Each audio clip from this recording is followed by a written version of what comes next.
আমাদের ইসলাম ধর্মে খুব সুন্দর একটা বিষয় আছে যার নাম রিজিক। আমি নিজেও আগে আসলে রিজিক সম্পর্কে খুব একটা জানতাম না এবং ভাবতাম রিজিক মানে বোধহয় খাবার বা টাকা পয়সা, অর্থ সম্পদ।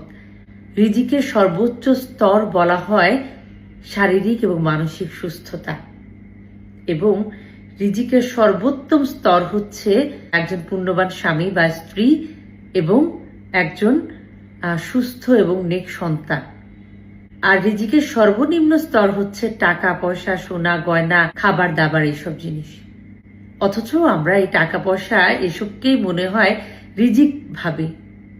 রিজিক কত বিশাল একটা ব্যাপার, এবং আপনি যদি চিন্তা করেন যে আপনি শারীরিক এবং মানসিকভাবে সুস্থ আছেন, আপনার একটা ভালো পরিবার আছে, একটা ভালো সুস্থ সন্তান আছে, তার মানে আল্লাহ আপনাকে কত রিজিক দিয়ে পাঠিয়েছেন। অথচ সেই রিজিকটাকে আমরা চোখেই দেখি না, আমরা সেটার জন্য শুকরিয়াই আদায় করি না। আমরা মনে করি আমার টাকা পয়সা একটু কম কেন, প্লেটে 10 পদের খাবার নেই কেন, তার মানে আল্লাহ বোধহয় আমার রিজিক কম দিয়েছেন। না, আপনাকে আল্লাহ যা দিয়েছেন আপনি সেগুলোর দিকে তাকিয়ে দেখেন যে আসলে রিজিকের তো অনেক রকম ধরন থাকে, অনেক স্তর থাকে। আপনাকে হয়তো আল্লাহ অনেক বড় একটা রিজিক দিয়ে পাঠিয়েছেন। সেই রিজিকটার জন্য আপনি কি আসলে আল্লাহর কাছে শুকরিয়া আদায় করেছেন? রিজিকের আরেকটা বড় বিষয় হচ্ছে আল্লাহর সন্তুষ্টি অর্জন।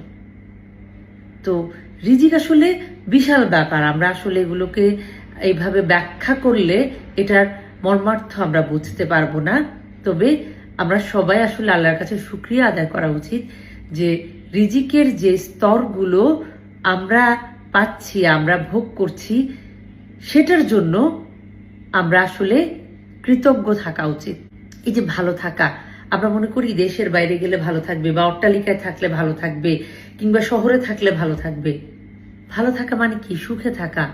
আপনি গ্রামের একটা ক্ষুদ্র কুটিরে বসেও যদি তৃপ্তি সহকারে আপনি থাকেন, আপনি পান্তা ভাত খেয়েও যদি আপনি তৃপ্তির নিঃশ্বাস ফেলেন, তার মানে আপনি আসলে সর্বোচ্চ রিজিক প্রাপ্ত এবং আপনি ভালো আছেন, সুখে আছেন। তো ভালো থাকা, সুখে থাকা, এগুলো সবই আসলে ভাগ্যের ব্যাপার, রিজিকের ব্যাপার। আপনার রিজিকে কি আছে সেটা আপনি আসলে তাকালেই দেখতে পাবেন যে আপনাকে আসলে কত রকম রিজিক দিয়ে আল্লাহ দুনিয়াতে পাঠিয়েছেন। সেটার জন্য কৃতজ্ঞ থাকুন।